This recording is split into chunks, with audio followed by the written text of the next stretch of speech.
अरे नाच वो चंपा नाच, हवेली पे तू नाचेगी या चलेगी तू बार। मैं पहले भी बोला था आज भी बोलूंगा, तुझको जो छेड़ेगा उसको मैं तोड़ूंगा। जान में तेरा जानो तू मेरी, चिंता मत कर तुझे कभी नहीं छोड़ूंगा। लाल या बिल्ला तो सब में है बिल्ला, दाएं से मुन्नी और बाएं से सीला। तेरे प्यार में थोड़ा हो ढीला, मम्मी और पापा से जल्दी से मिला। मम्मी पापा का जो टेंशन ना लियो, लड़का यूट्यूबर है पापा भी बोलेगा। शादी करा दूं लड़का है सोना, बेटी को मेरा सोने से तोलेगा। सोने से तोलेगा बेटी को मेरा, सोने से तोलेगा। सोने से तोलेगा बेटी को मेरा, सोने से तोलेगा। मिक्स्ड बाय दुर्गेश्वर राज।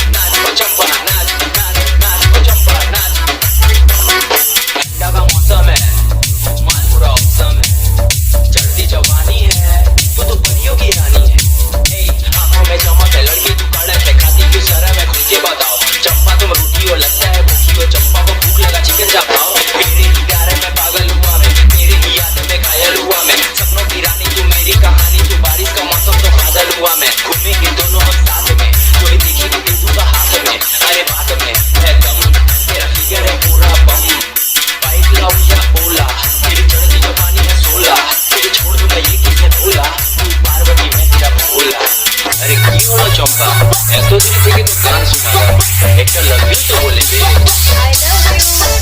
कमर डोल डोल के, बाल खोल खोल के, मुझको पागल तू बनाती, love you बोल बोल के। कमर डोल डोल के, बाल खोल खोल के, मुझको पागल तू बनाती, love you बोल बोल के। चंपा सही है, चल